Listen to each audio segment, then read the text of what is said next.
ঠাকুর ভারী সুন্দর করে বলছেন, আমার যদি কেউ এতটুকু উপকার করে তার প্রত্যুপকার না করা পর্যন্ত যেন আমার ঘুম হয় না। তাকে তার ছোটবেলায় তার মা 1 কুনকে চাল তাকে ভিক্ষা দিয়েছিল তার বাড়িতে, আর তার জন্য প্রতি মাসে 1 মণ চাল 20 টাকা 40 টাকা করে প্রতি মাসে দিয়ে যেত। মানুষ জিজ্ঞেস করতো, আপনি এই প্রতি মাসে ওই ভদ্রলোক আপনার গালাগালি দেয়, নিন্দা করে, ওকে প্রতি মাসে 1 মণ চাল আর 20 টাকা 40 টাকা করে ওনার জন্য পাঠান, এ কেমন কথা? বলছেন, উনি যে আমার উপকার করেছেন, ওই দুঃসময়ে আমার মাকে 1 কুনকে চাল দিয়েছিলেন, তার ঋণ বোধহয় এ জন্মে শোধ হবে না। এই এমন তোর একটা ব্যক্তিত্বের শিষ্যত্ব গ্রহণ করেছেন আপনারা। তোমার কাছে ডাক্তার, ব্যারিস্টার, ইঞ্জিনিয়ার, মিনিস্টার, তোমার সঙ্গে সবাই আছে, তুমি সম্রাট। মানুষ কই আলেকজান্ডার? মানুষ কই? আমি তো একটা মানুষকে দেখতে পেলাম না। রামকৃষ্ণ পরমহংসদেব বড় দুঃখ করে বলেছিলেন, লোক নয়, এগুলো পোক গো, এগুলো পোক। পোক মানে পোকা।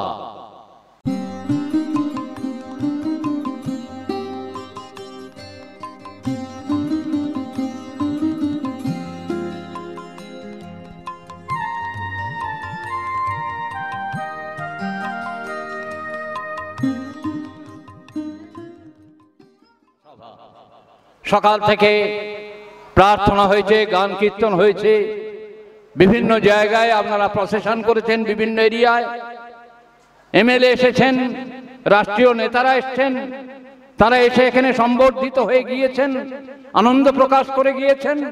কিন্তু এবছর উৎসব, এই এতক্ষণ ধরে যে আলোচনা চলছিল, এইটাই কিন্তু উৎসবের প্রাণ। আমার আপনার প্রতি প্রত্যেকের জীবনের কথা, আমরা কি করে বাঁচবো, কি করে বাড়বো, তার কথাগুলো এই উৎসবের মধ্যে থেকে আপনারা শুনেছেন। আচ্ছা, এই উৎসবে আপনারা যারা এসেছেন তাদের দেখে আমার একটা প্রশ্ন জেগে গিয়েছে। জানেন, আজ থেকে প্রায় 500-700 বছর আগে একজন ঋষিতুল্য পণ্ডিত,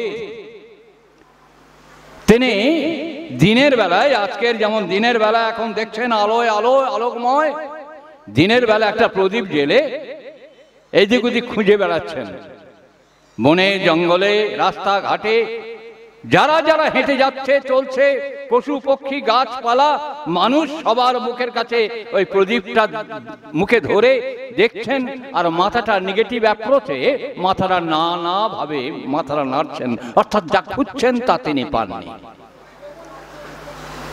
কোথাও উপুর হয়ে বসে খুঁজছেন। কি খুঁজছেন? রাস্তার পাবলিকরা দেখলো এত বড় একটা মহাপুরুষ, এত বড় একটা জ্ঞানী মানুষ, তিনি রাস্তাঘাটে সমস্ত মানুষের কাছে, ছাগল গরু ভেড়া সবার কাছে প্রদীপটা নিয়ে দিনের বেলাও প্রদীপ জেলে ঘুরছেন, আর কি যেন খুঁজছেন। সবার মধ্যে একটা কিউরিসিটি। দিনের পর দিন দেখতে দেখতে তারা এসে গেছেন যে না, এটা সম্রাটকে জানানো দরকার। সবাই মিলে চলে গিয়েছেন সম্রাট আলেকজান্ডারের রাজপ্রাসাদে। কি ব্যাপার, তোমরা কি করতে এসছো? বলছে, এসেছি আপনার যিনি গুরু, আপনার যিনি শিক্ষক, তিনি পাগল হয়ে গেছেন। বলে, হ্যাঁ পাগল হয়ে গেছেন। আপনাকে যিনি লেখাপড়া শিখিয়েছেন, আপনাকে যিনি জ্ঞান দান করেছেন, যার জ্ঞান বুদ্ধি নিয়ে আপনি বিশ্ব বিজয়ে নেমেছিলেন, বিশ্ব বিজয় করেছেন, সেই মানুষটা দিনের বেলা আলো জেলে প্রত্যেকটা মানুষকে দেখছে আর মাথাটা নাড়ছে, পাইনি পাইনি এমন একটা ভাব, মুখে কিছু বলছে না। কেউ কিছু জিজ্ঞাসা করলে কোনো উত্তর দিচ্ছে না। আপনি এখনই আপনার গুরুদেবকে যদি রক্ষা করতে চান, তাহলে আপনি এখনই চলুন আমাদের সঙ্গে। সঙ্গে সঙ্গে আলেকজান্ডার, আজকালকার মতো আমরা যেমন হঠাৎ ভুলে যাই, হঠাৎ অস্বীকার করে ফেলি, আলেকজান্ডার কিন্তু সেই যুগের মানুষ, তো কৃতজ্ঞতা বোধ চরম ছিল। ঠাকুর ভারী সুন্দর করে বলছেন, আমার যদি কেউ এতটুকু উপকার করে তার প্রত্যুপকার না করা পর্যন্ত যেন আমার ঘুম হয় না। তাকে তার ছোটবেলায় তার মা 1 কুনকে চাল তাকে ভিক্ষা দিয়েছিল তার বাড়িতে, আর তার জন্য প্রতি মাসে 1 মণ চাল 20 টাকা 40 টাকা করে প্রতি মাসে দিয়ে যেত। মানুষ জিজ্ঞেস করত, আপনি এই প্রতি মাসে ওই ভদ্রলোক আপনার গালাগালি দেয়, নিন্দা করে, ওকে প্রতি মাসে 1 মণ চাল আর 20 টাকা 40 টাকা করে ওনার জন্য পাঠান, এ কেমন কথা? বলছেন, উনি যা আমার উপকার করেছেন, ওই দুঃসময়ে আমার মাকে 1 কুনকে চাল দিয়েছিলেন, তার ঋণ বোধহয় এ জন্মে শোধ হবে না। এই এমন তোর একটা ব্যক্তিত্বের শিষ্যত্ব গ্রহণ করেছেন আপনারা। আমাদের একটা মানুষের শিষ্য আমরা, আমাদের কিছু সেইগুলো জাগ্রত হয়েছে কিনা। কিন্তু আলেকজান্ডারে জাগ্রত হয়েছিল। সঙ্গে সঙ্গে তিনি তার সেনাপতি, মন্ত্রী, মিনিস্টার সবাই, হোল ক্যাবিনেটকে নিয়ে তিনি গিয়ে হাজির। দেখছে একটা জঙ্গলের মধ্যে প্রদীপটা ধরে খুঁজছেন আর মাথা নাড়ছেন। গিয়ে ডাকছেন, মাস্টারমশাই। মাস্টারমশাই সাড়া দিচ্ছেন না। অনেকক্ষণ ডাকার পরে উঠেছেন, উঠে আলেকজান্ডারের সামনে ওই আলোটা ধরে বলছেন, কে তুমি বাবা? বলছে, মাস্টারমশাই আপনি আমাকে চিনতে পারছেন না? পায়ে হাত দিয়ে প্রণাম করে বলছে, আপনি চিনতে পারছেন না? আমি আলেকজান্ডার, বিশ্ববিজয়ী আলেকজান্ডার, সম্রাট আলেকজান্ডার। আপনার কাছে আমি লেখাপড়া শিখেছিলাম না, আপনি আমার গুরু, তাই আপনি এই দিনের বেলা আলো জ্বেলে এইসব কি খুঁজছেন? জিজ্ঞেস করছেন, ও তুমি আলেকজান্ডার, তুমি বিশ্ববিজয় করেছো, লাখ লাখ দেশের মানুষের তুমি জয় করেছো। আচ্ছা, তুমি কি কখনো কোনো মানুষের হৃদয়কে জয় করতে পেরেছো? আচ্ছা, তোমার জীবনে কি কোনো মানুষ দেখেছো তুমি কখনো? মানুষ? চুপ চুপ চুপ চুপ চুপ। পাশে কেউ বলছে, আমার সেনাপতি সেলুকাস। ও সেনাপতি সেলুকাস, উনি কে? বলে, আমার মেগাস্তেনিস, অস্ত্রবেত্তা। উনি কে? না, উনি আমার এই মেডিকেল সায়েন্সের বিখ্যাত একজন ডাক্তার, বদ্যি। এই পরপর পরিচয় দিয়ে যাচ্ছেন। পরিচয় শুনতে শুনতে বলছেন, আলেকজান্ডার, তোমার কাছে ডাক্তার, ব্যারিস্টার, ইঞ্জিনিয়ার, মিনিস্টার, তোমার সঙ্গে সবাই আছে, তুমি সম্রাট। মানুষ কই আলেকজান্ডার? মানুষ কই? আমি তো একটা মানুষকে দেখতে পেলাম না। রামকৃষ্ণ পরমহংসদেব বড় দুঃখ করে বলেছিলেন, লোক নয়, এগুলো পোক গো, এগুলো পোক। পোক মানে পোকা। আমাদের দিকে চেয়ে তিনি বলেছিলেন, এগুলো লোক নয়, এগুলো পোক। তাহলে মানুষ তৈরি হবে কি করে? পুরুষোত্তম শ্রী শ্রী ঠাকুর অনুকূলচন্দ্র তিনিও মানুষ ভিক্ষা চেয়েছেন। মানুষের সংজ্ঞা আমরা কিন্তু জানতাম না। ঠাকুর রামকৃষ্ণ পরমহংসদেব ভারী সুন্দর করে আমাদের সামনে তুলে ধরলেন, মানে যার হুঁশ আছে সে মানুষ। কথাটা শুনতে খুব ভালো, আপনারা সবাই জানেন, মানে যার হুঁশ আছে সে মানুষ। মানটা কি? মানটা কি কখনো ভেবে দেখেছেন? আমি তো বলে দিলাম, মানে যার হুঁশ আছে সে মানুষ। মান কারে কয়? মান মানে পরিমাপন। মাপে আমি কেমন, কেমনতর কি মেঘদারে, আমাকে দিয়ে কি বা করা যেতে পারে, এমনতর চেতনা আমার মধ্যে আছে কিনা। এই তাই রামকৃষ্ণ পরমহংসদেব বলছেন, মানে যার হুঁশ আছে সে মানুষ। মানে যার হুঁশ নেই, অর্থাৎ আমি কেমনতর কি মেঘদারের, আমার সম্বন্ধে আমি জানি না, আমার যোগ্যতা কতটুকু, আমি কি করতে পারি, আমার দিয়ে কি করা সম্ভব, এই বিশ্লেষণ করার ক্ষমতা আমার মধ্যে জাগ্রত হলো না, তাহলে আমি মানুষ হলাম না। ভারী একটু আগে বলছিলেন না, ভারী সুন্দর করে নাম ধ্যানের কথা। নাম ধ্যান করলে কি হয়? ভারী সুন্দর করে ঠাকুর সত্যানুসরণ বলছেন, এমন করে পৃথিবীর বুকে কোন প্রফেট পয়গম্বর বলেননি, যা ঠাকুর অনুকূলচন্দ্র আমাদের সামনে তুলে ধরেছেন। তিনি বলছেন, নামে মানুষকে তীক্ষ্ণ করে। মন্দিরের চূড়া দেখবেন, মসজিদের চূড়া দেখবেন, আপনার চার্চের চূড়া দেখবেন, এরকম সুচলো হয়ে উঁচুর দিকে উঠেছে, তীক্ষ্ণ সুচলো হয়ে উঠেছে, অর্থাৎ সবকিছু যেন তিনি গ্রহণ করতে চাচ্ছেন। ঈশ্বর আমাদের সমস্ত শরীরের তুলনায় মাথাটা কিন্তু এরকম সুচলো করে তুলেছেন। এই মস্তিষ্ক যন্ত্রের মধ্যে, একটু আগে নাম ধ্যানের কথা হচ্ছিল, মস্তিষ্ক যন্ত্রের মধ্যে পিনিয়াল গ্ল্যান্ড আছে, এই প্রজ্ঞাপটে সেখানে বসানো আছে। এই পিনিয়াল গ্ল্যান্ড কিন্তু আমাদের সমস্ত হরমোন, সমস্ত সিস্টেমটাকে পরিচালনা করে। পিনিয়াল গ্ল্যান্ড যতক্ষণ না জাগ্রত না হয় ততক্ষণ কিন্তু নাভির নিচে আমাদের মনটা থাকে। আমরা যে যাই বলি না কেন, পিনিয়াল গ্ল্যান্ডের জাগরণ করতে গেলে এই নাম নিজ নাম হ্যায় মন আপনে ধরলে, এই নাম নিজের নাম, এই হতে আমি সৃষ্টি হয়েছি। ভগবান ক্রাইস্ট তিনি বাইবেলে বলছেন, in the beginning was word in the world, the word was with God, the word is God. এই বিশ্ব ব্রহ্মাণ্ড, এই মানুষ, জীব জগৎ, পারিপার্শ্বিক সবার সৃষ্টির আগে শব্দ তরঙ্গ ছিল, নাম তরঙ্গ ছিল। নাম রসে ডুবে থাকি ব্রহ্মাণ্ড সুন্দর দেখি। নাম রসে যে ডুবে থাকবে সে জগৎটা সুন্দর করে দেখতে পারবে। যার মধ্যে নাম রস নেই জগৎকে সে সুন্দর দেখতে পারে না, ভয়ে অনুগত হয়। ভারী সুন্দর করে ঠাকুর বলছেন যে জন্মগত ভ্রষ্ট যারা, সৎ বা দয়ায় হয় না বশ, ভয়েই কেবল অনুগত, শুভের পথে পায় না রস।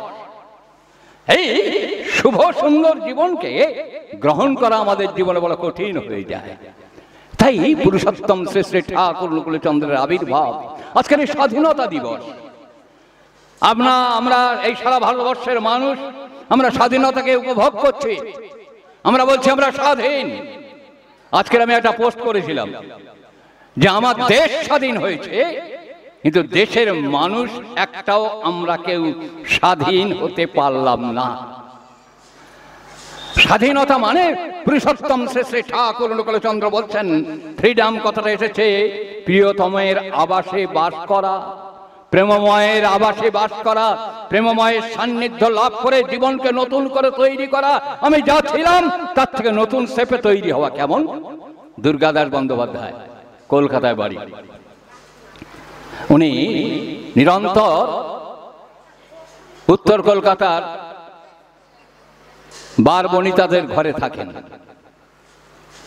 বিশাল জমিদারের ছেলে, লক্ষ লক্ষ কোটি কোটি টাকার মালিক। একটা ঘরকে তিনি সেই ঘরে রিজার্ভ করে রেখেছেন। মদের বোতল সারি সারি সাজানো আছে, ফরেনের মদের বোতলগুলো।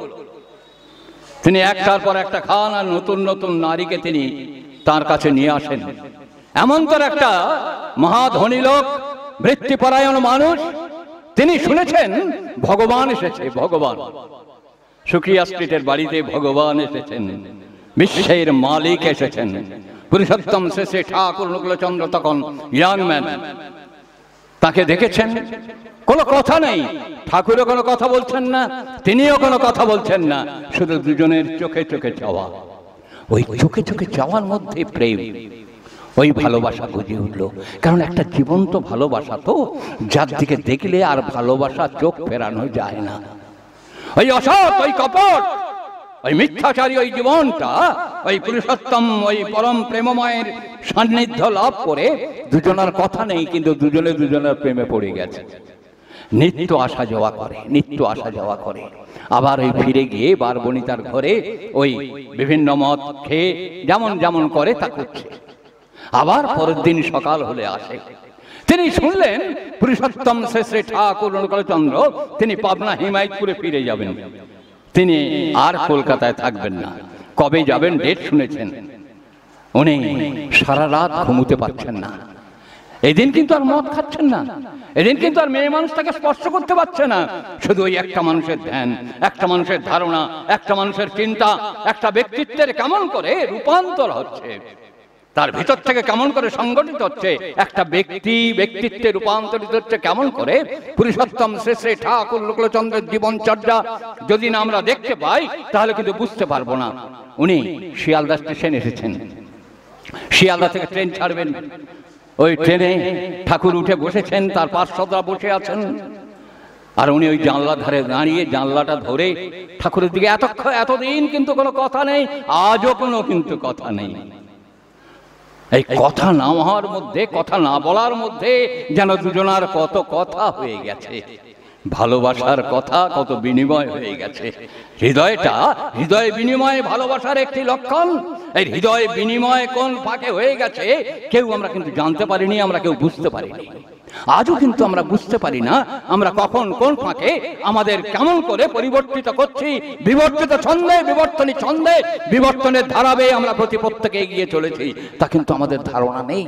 আমরা কেউ বুঝতে পারছি না পুরুষোত্তম শ্রী শ্রী ঠাকুর অনুকূলচন্দ্রকে ধরে কেন তেমন করে আমরা ভালোবাসতে পারিনি, তেমন করে আমরা গ্রহণ করতে পারিনি, তেমন করে আমরা তাকে বরণ করতে পারিনি। এই ইনি কিন্তু ওই জানলার গরাতটা ধরে ঠাকুরের দিকে অপলক চেয়ে আছেন। ট্রেনটা ছেড়ে দিয়েছেন, হুইসেল মেরেছে, তখন ওই কয়লার ইঞ্জিনের গাড়ি ঝিক ঝিক ঝিক করে গাড়িটা ট্রেনটা একটু একটু এগিয়ে যাচ্ছেন। আর এই ভক্ত দুর্গাদাস বন্দ্যোপাধ্যায় উনি রথটা ধরে আস্তে আস্তে হেঁটে যাচ্ছেন, চোখ থেকে অঝোর ধারায় জল পড়ছে, কাঁদছেন। তার চিরতম প্রিয়তম প্রিয় পরম তার সান্নিধ্য ছেড়ে, তার সঙ্গ ছেড়ে চলে যাচ্ছেন উনি। ট্রেনটা আবার যখন গতি নিয়েছে, ওনার পাও গতিশীল হয়ে উঠেছে, উনিও ছুটছেন। ছুটতে ছুটতে অবচেতন মনে এই ভালোবাসার টান, কর্মে আনে সফলতা, জীবনে উত্থান। ভালোবাসা মানুষকে কেমন করে পরিবর্তিত করতে পারে, পুরুষোত্তম শ্রী শ্রী ঠাকুর অনুকূলচন্দ্রের গ্রহণ না করলে, বরণ না করলে, ভজন না করলে, পূজন না করলে কখনো কোনো মানুষ বুঝতে পারে না। ওই ঠাকুর ওই ট্রেনটা যখন খুব রানিং গতি নিয়েছে, এক লাফে ট্রেনে উঠেই গিয়ে ঠাকুরের চরণ তলে পড়েছে, ঠাকুর আমি আপনার সঙ্গে হিমায়তপুর যাব। এই প্রথম কথা ভক্তের সঙ্গে ভগবানের এই 1 মাস ধরে লীলা করার পরে দুজনার প্রথম কথা। ঠাকুর বলছেন আপনি যাবেন, এটা খুব ভালো কথা, চলেন। ওই হিমায়তপুরে গিয়েছেন, আর মদের কথা মনে নেই, তার মত্ততা, তার মাতলামি আরম্ভ হয়ে গেছে একটি মানুষকে নিয়ে। এই মানুষকে নিয়ে মাতলামি আরম্ভ হয়ে গেছে। ওই নাম রসে ডুবে থাকি, ব্রহ্মাণ্ড সুন্দর দেখি। ইনি যে একজন নারীর পাল্লায় পড়ে থাকেন, নিরন্তর নিরন্তর মদ খায়, এগুলো তিনি দেখছেন না। পুরুষোত্তম শ্রী শ্রী ঠাকুর অনুকূলচন্দ্র তার ধ্যান দৃষ্টিতে, তার প্রেম দৃষ্টিতে দেখছেন ভালোবাসা, ভালোবাসা, ভালোবাসা। প্রত্যেকটা জীবের মধ্যে তার অনুরাগ, তার ভক্তি, তার ভালোবাসা যেন ঝরে ঝরে পড়ছে। এই হচ্ছে পুরুষোত্তম শ্রী শ্রী ঠাকুর অনুকূলচন্দ্র। গেলেন হিমায়তপুরে, কথা অনেক বললেন। ফিরে আসার সময় বলছেন আবার আসবেন দাদা? বলছে হ্যাঁ ঠাকুর আসবো, কিন্তু ফিরে গেলে আমি কিন্তু আবার মদ খাবো ঠাকুর, আমি কিন্তু মদ ছাড়তে পারবো না, মেয়ে মানুষের সঙ্গ ছাড়তে পারবো না। ঠাকুর স্নেহল প্রেমল বেদল দৃষ্টি দিয়ে তার জীবন কেন যেন ধুয়ে দিচ্ছেন তার স্নেহের ঝর্ণা ধারায়। ওই দৃষ্টি ধোয়া, ওই আজকের এখানে আপনারা যারা এসেছেন, এই দৃষ্টি ধোয়া হতে আমরা সবাই এসেছি এখানে। বলে কিরকম দৃষ্টি ধোয়া? সেদিনে ওই দুর্গাদাস বন্দ্যোপাধ্যায় থেকে আরম্ভ করে হাজার হাজার মানুষ যেমন করে তার দৃষ্টি ধোয়া হয়েছিলেন, তেমন করে আজকের আপনারা সবাই মিলে তার দৃষ্টি ধোয়া হতে এসেছি। দুর্গাদাস বন্দ্যোপাধ্যায়কে বলছেন খুব চুটিয়ে খাবেন, খাবার আগে একবার আমার মুখখানা মনে করে নেবেন। খুব চুটিয়ে খাবেন, খাবার আগে আমার মুখখানা একবার মনে করে নেবেন।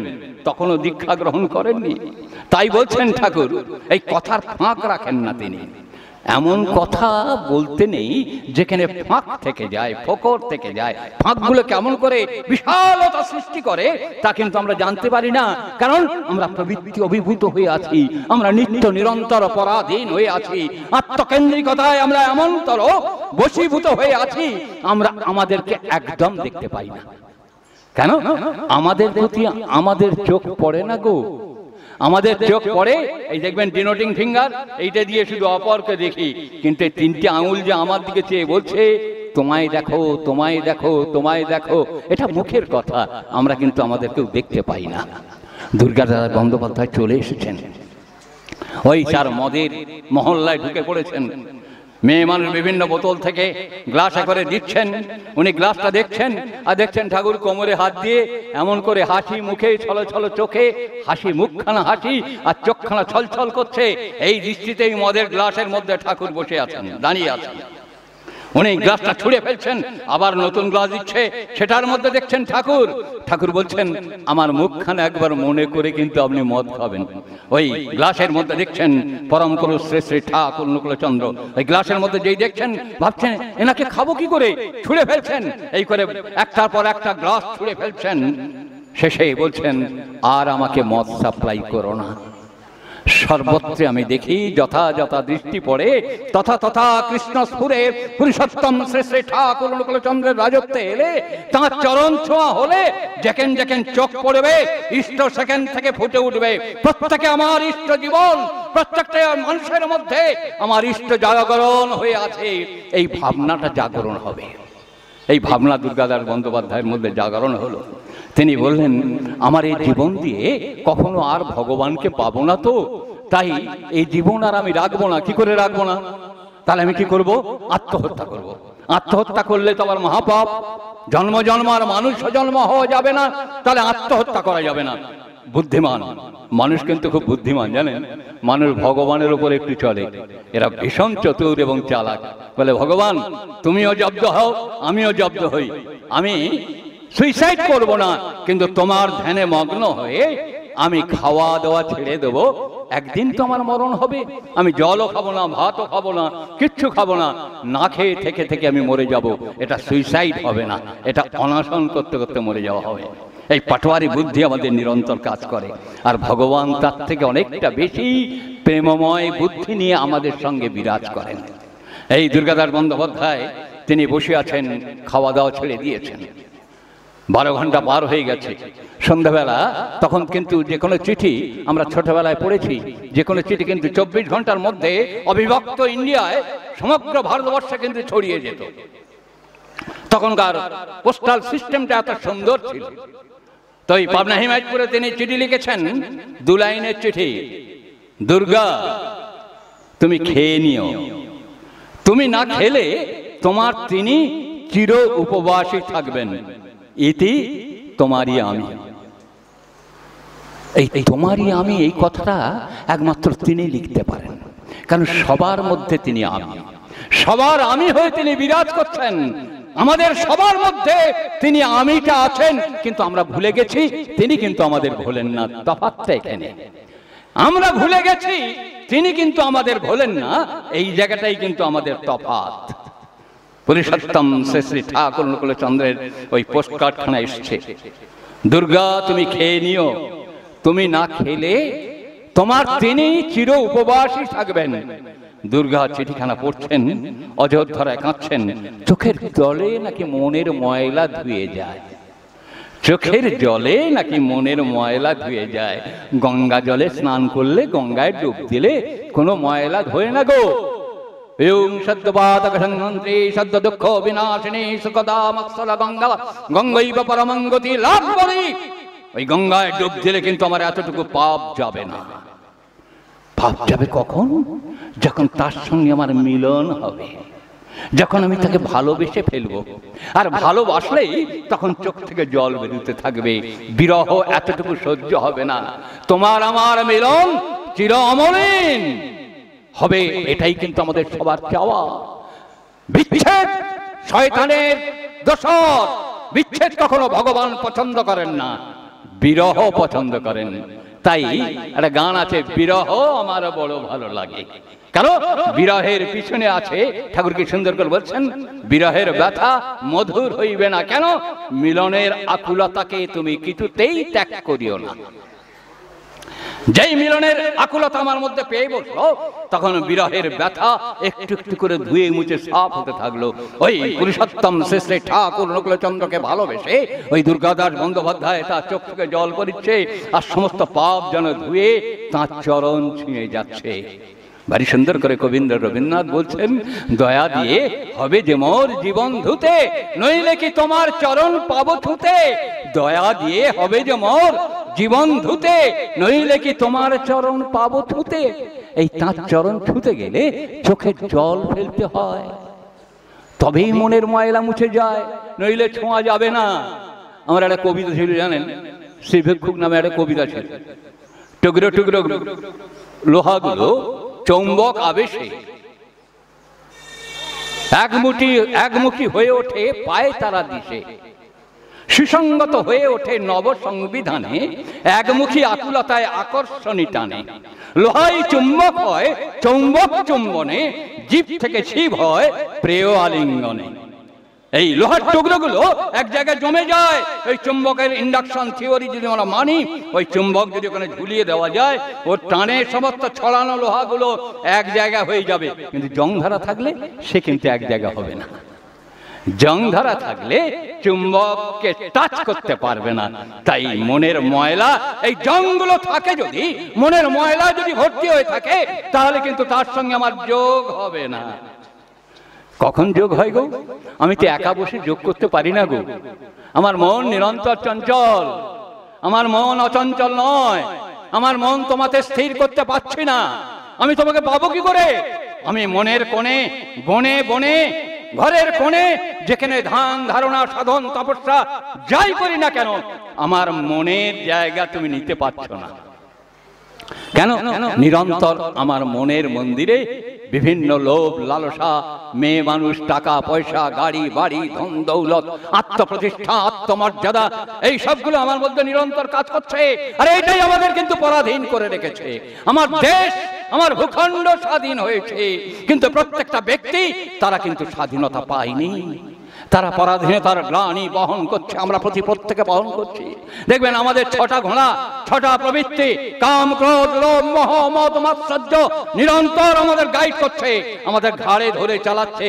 তাই পুরুষোত্তম শ্রী শ্রী ঠাকুর অনুকূলচন্দ্র আমাদের মতোই অকাল কুষ্মাণ্ডদের জন্য বললেন, প্রতিদিন সকালবেলা উঠে একটু নাম ধ্যান কর, বুকের মধ্যে একটু হাল চষে নে, একটু মাটিখানা নরম করে নে, একটু চোখের জল ছিটিয়ে দে। ওখানে চোখের জল ছিটিয়ে দেওয়ার পরে ওখানে পুঁতে দে, একটার পর একটা স্টেপ বাই স্টেপ পুঁততে থাক। বল আমি অক্রোধী, একটা ছাপ পড়লো। বল আমি অমানি, আর একটা ছাপ পড়লো। বল আমি নিরলস, আর একটা ছাপ পড়লো। এই পরপর ছাপ পড়তে থাকবে, ছাপ পড়তে থাকবে। আবার গরম রোদ্দুরে আবার ধুলো হয়ে উড়ে যাবে, আবার পরের দিন ছাপ। এই ছাপ ফেলতে ফেলতে, ছাপ ফেলতে ফেলতে একদিন তোমার চরিত্রের মধ্যে ওই ছাপগুলো ছোপ হয়ে ধরা পড়বে। আমি সহজে ক্রোধাগ্নিতে আমি আমাকে জর্জরিত করতে পারছি না। সহজে কোনো লোভ, কোনো আত্মপ্রতিষ্ঠার জন্য আমি কাউকে হাত করতে পারছি না, কাউকে আঘাত করতে পারছি না, কাউকে দুঃখ দিতে পারছি না। সবার বড় করবি যত, ততই বড় হবি রে তুই। বড় হবার একটি যে তুই, একটি ছাড়া নেই কো দুই। এই সবাইকে বড় করতে গেলে তোমাকে বড় হতে হবে। তুমি বড় না হয়ে বড় করবে কি করে? হে, তুমি তো নিজে বড় হওনি। এই বড় হতে গেলে এমন তোর বড়কে ধরতে হয়। এই বড়কে ধরা মানে কিন্তু মুখের কথা না, শুধু মুখের কথায় যায় না পাওয়া। মানুষ ভগবান, তাকে উজাড় করে হয় যে দিতে ধন মান প্রাণ, তাকে উজাড় করে দিতে হবে গো। এমনি পাওয়া যাবে না, এমনি পাওয়া যায় না। ওই উজাড় করে ওই দুর্গাদাস বন্দ্যোপাধ্যায় ওই হেমায়তপুর চলে গেলেন, আর ফিরলেন না। তার প্রিয় পরমের সান্নিধ্য যেন তাকে সামীপ্য লাভে সার্থক করে তুলেছিল, তাকে চিরযোগযুক্ত করে তুলেছিল। আমাদের তেমন ধরে যোগযুক্ত হতে পারছি তো? আমরা মানুষ হতে পারছি তো? আমাদের মানে কি হুঁশ আছে? ওই আলেকজান্ডারকে যেমন তার গুরুদেব বলেছিল, তুমি মানুষ কই? আজকের বড় মানুষের অভাব। আজকের এই স্বাধীনতা আন্দোলন আমরা করেছি, স্বাধীনতা আমরা পেয়েছি, দেশ স্বাধীন হয়েছে। পুরুষোত্তম শ্রী শ্রী ঠাকুর অনুকূলচন্দ্র এসে আমাদের প্রত্যেককে স্বাধীন করাতে চাইলেন, প্রত্যেকটা স্বাধীন চরিত্রের চরিত্রবান করে তুলতে চাইলেন। প্রত্যেকটা মানুষকে কাম ক্রোধ লোভ মোহ মদ মাৎসর্যের এই 6টা ঘোড়া তার উপর চড়তে বললেন।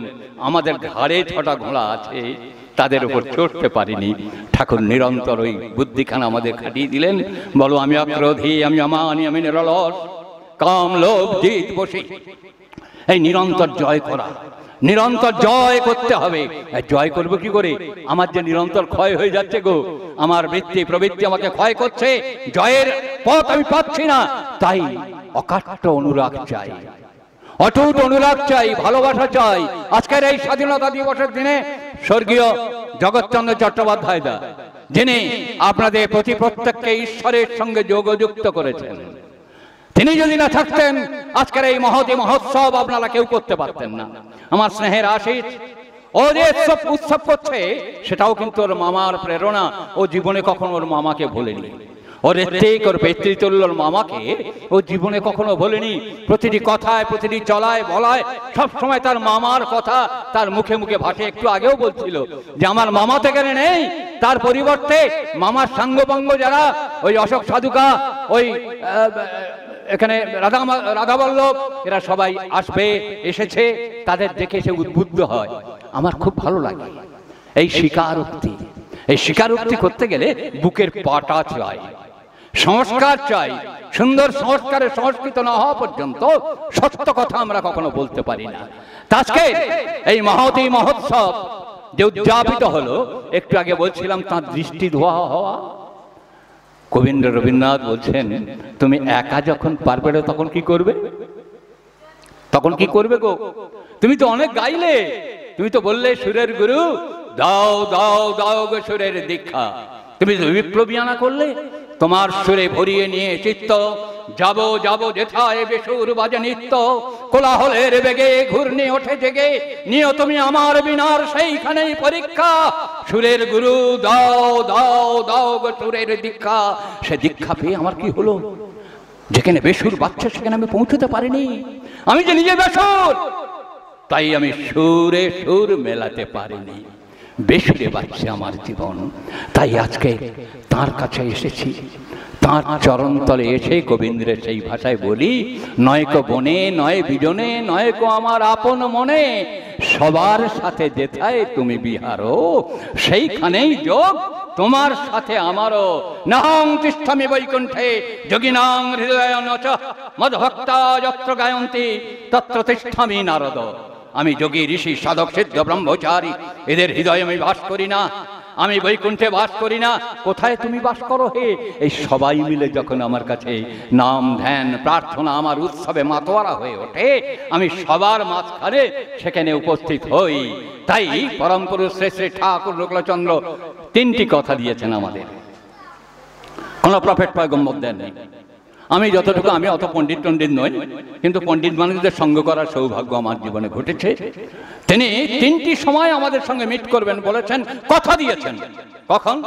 যখন দীক্ষা হয়, ঋত্বিক দেবতা বসে যখন দীক্ষা দান করেন, তখন তিনি বসে দীক্ষা দেন। ঠাকুর বলছেন আমি দীক্ষা দিই। তাহলে তিনি একবার আমার সঙ্গে মিট করলেন। সেকেন্ড টাইম কখন? ঠাকুর বলছেন অতি প্রত্যুষে উঠতে, at dawn you offer your stability to the feet of your love Lord. অতি প্রত্যুষে উঠে তুমি তোমার প্রিয় পরমের চরণে ইষ্টার্ঘ নিবেদন করো। তখন জানবে আমি দুহাত পেতে সেই ইষ্টভীতি গ্রহণ করি। আর কখন তুমি আমার সঙ্গে মিট করো? আমি কখন তোমার সঙ্গে মিট করতে পারবো? ওই যে সবার সাথে যেথায় তুমি বিহারো সেইখানেই যোগ তোমার সাথে আমারও।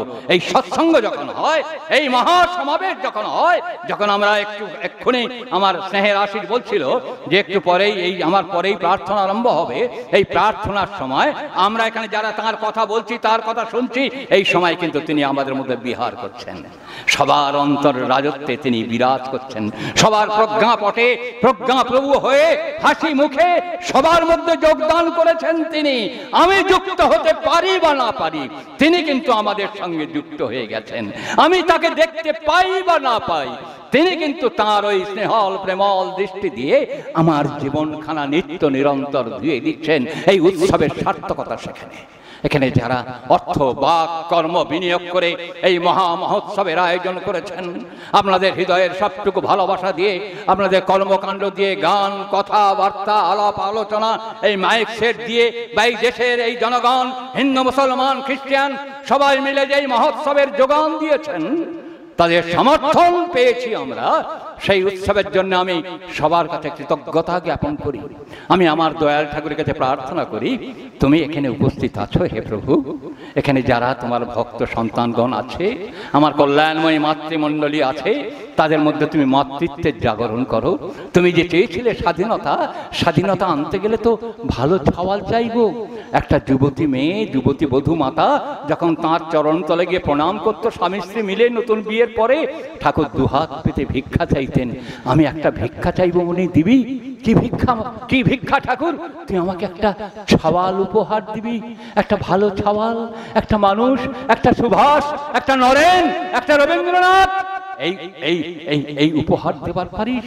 তবেই কিন্তু দেশ টিকবে, জাতি টিকবে, জগৎ টিকবে, ভারত টিকবে, বিশ্ব টিকবে, সবাই রক্ষা পাবে। ওই মা প্রত্যেকটা মানুষের জীবনে মা। আজ পর্যন্ত ঠাকুর অনুকূলচন্দ্রের মতো এমন বিপ্লব এই দুনিয়ার বুকে কেউ করেনি। প্রত্যেকটা বাচ্চা মেয়ে থেকে আরম্ভ করে বুড়ি পর্যন্ত সবাইকে মা ডাকা শিখিয়েছেন পরম পুরুষ শ্রী শ্রী ঠাকুর অনুকূলচন্দ্র। আমি যখন আজ থেকে প্রায় 55 বছর আগে যখন আমার ঋত্বিক দেবতা বলেছিলেন যে শোনো, তখন আমি ইয়াং ম্যান, আমি ভালো গান টান গাই, গান রচনা করি, গানের সুর দিই, সবাই জানে, বিভিন্ন অর্কেস্ট্রার টিম আমাকে ডাকে। সেই সময় আমাকে বলছেন সবাইকে তুমি মা বলে ডাকবে, আলাদা হবে না। জীবনে আমার মা ছাড়া আমি কাউকে মা বলে ডাকতে পারবো না, কখনো অসম্ভব, আমি মা বলে ডাকতে পারবো না। পুরুষোত্তম শ্রী শ্রী ঠাকুর অনুকূলচন্দ্র, তার একজন অন্যতম শিষ্য লক্ষ্মীকান্ত দলুই, আমার আশিস, স্নেহের আশিস চেনে, এখানে যারা বয়স্ক লোক তারা চেনে, শ্যামল দলুইয়ের পিতা Lakshmikanta Dalui. Young man, 6 foot 2-2.5 inch লম্বা, সুন্দর দেখতে, রাজকুমারের মতো দেখতে, বিশাল জমিদার। আজও তাদের বাড়িতে যাবেন, তার বাড়িতে যে সদর দরজা, যে দরজাখানা আছে, অন্তত 50 লক্ষ টাকা তার দাম। এই ঠিক এমন তর মোটা, অন্তত 8 ফুটের বেশি মোটা, তাতে 2 পিঠে কাজ করা, সমস্ত কাজ করতে এই হাওড়া জেলা থেকে মিস্ত্রি নিয়ে গেছিলেন, 1200 মিস্ত্রি, রাত দিন 6 মাস ধরে বাটালির কাজ করে সেই দরজা করেছিলেন বার্মাটিক সেগুনের ওপরে। সে দরজা এখনো লাগানো আছে।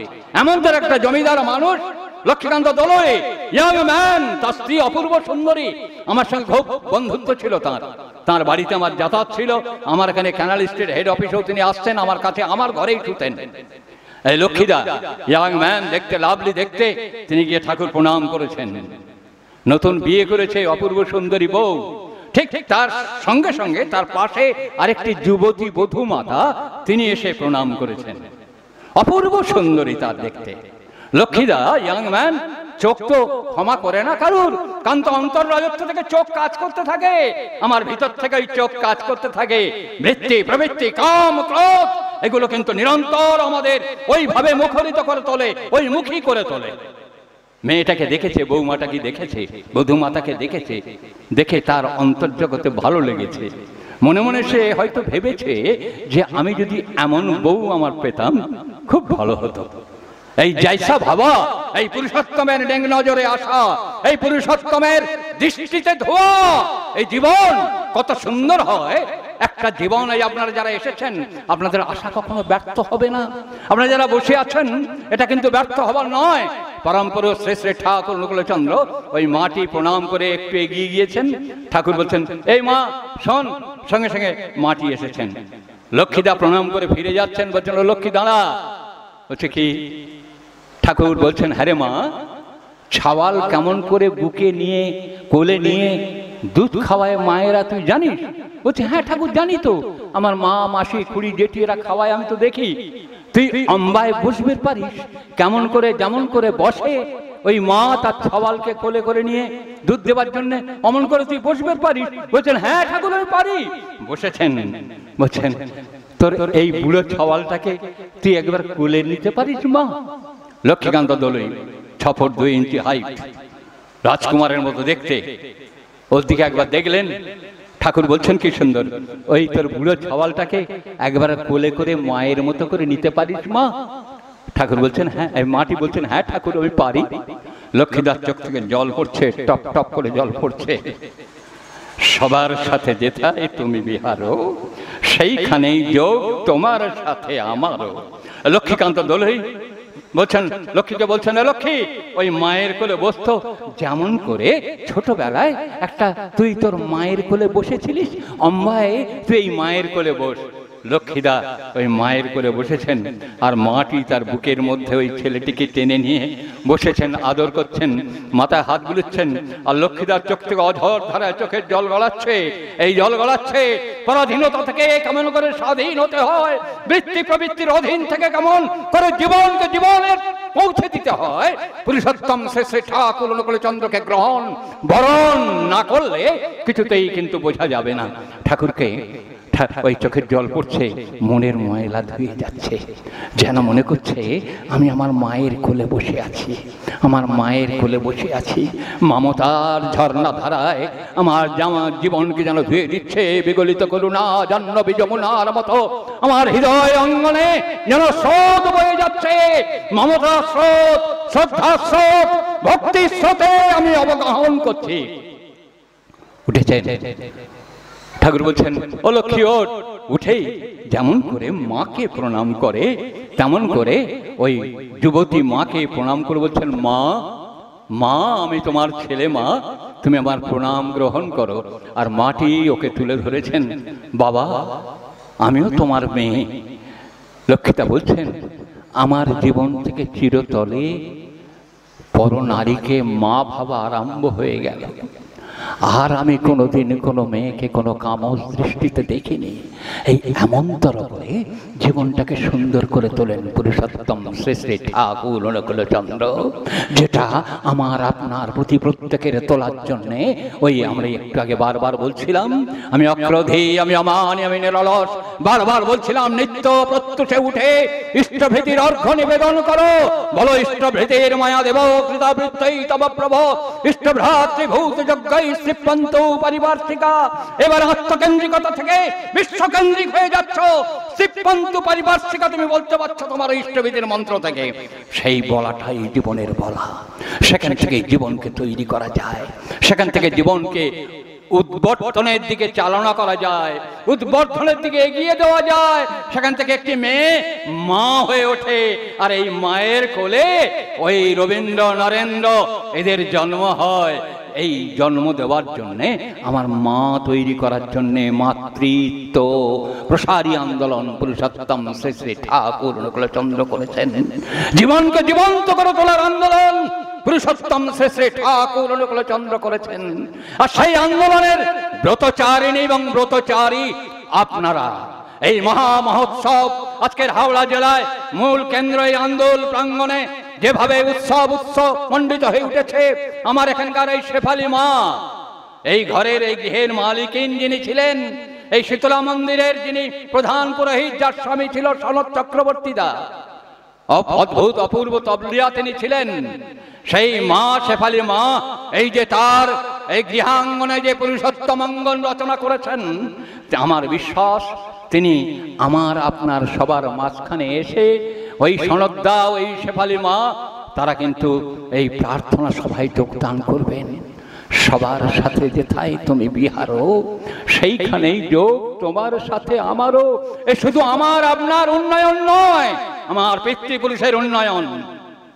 ঠাকুর অনুকূলচন্দ্র বলছেন, তুমি যখন দীক্ষা গ্রহণ করছো তোমার ত্রিকোটি কুল উদ্ধার হয়ে যাচ্ছে, অধস্তন এবং ঊর্ধ্বস্তন।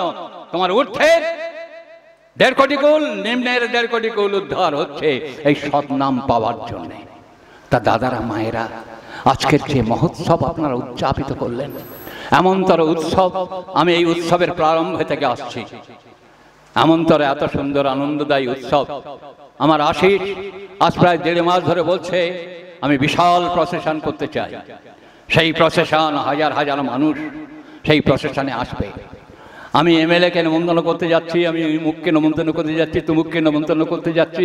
আমাকে নিরন্তর সে খবর দিত, আমি উজ্জীবিত হয়ে উঠতাম। আমি খুব সুস্থ মানুষ না, কঠিন হার্টের পেশেন্ট। তবুও যখন আপনাদের কাছে আসি, আপনাদের সঙ্গ লাভ করি, ভক্ত সঙ্গ লাভ করলে ভক্তি বাড়ে। আমি এখানে এসেছি আপনাদের সবার চলন দর্শন করে, আপনাদের সবার চলন ছুঁয়ে আমার জীবনের ভক্তি রসকে গ্রহণ করতে, ভক্তকে আলিঙ্গন করতে, ভগবানের চরণ স্পর্শ করতে। আমি আমার প্রিয় পরমের চরণে প্রার্থনা জানাই, আপনারা যারা এখানে এসেছেন, আপনারা মহান সাধক, মহান আন্দোলনকারী, মহান বিপ্লবী। আপনারা পুরুষোত্তম আরাধনার আয়োজন করেছেন। এই আয়োজন কখনো ব্যর্থ হবে না। ঠাকুর বলছেন, সৎ যদি হয় সঙ্গ তোমার, ভাব যদি হয় মহান উচ্চ, বিশ্বের দ্বারে সাধনা তোমার হবে না ব্যর্থ, হবে না তুচ্ছ। এই বিশ্বের ধারে কখনো ব্যর্থ হবে না আমাদের আপনাদের সবার সাধনা। আমি ঠাকুরের কাছে প্রার্থনা করি, শতবর্ষের পরেও আপনারা বেঁচে থেকে এমন করে প্রতিটি বৎসর প্রতিটি এরিয়ায় এরিয়ায় পুরুষোত্তম মহাযজ্ঞ মহোৎসব উদযাপন করুন। আর একটা আবেদন আপনাদের সবার কাছে রাখি, এই সমস্ত এই বিভিন্ন শাখা প্রশাখার মধ্যে যে মহোৎসবগুলো হচ্ছে, সব উৎসব সার্থক হবে, সব নদীগুলোকে মিশে যায়। সার্থক হয় কখন? যখন নদী সাগরে মেশে।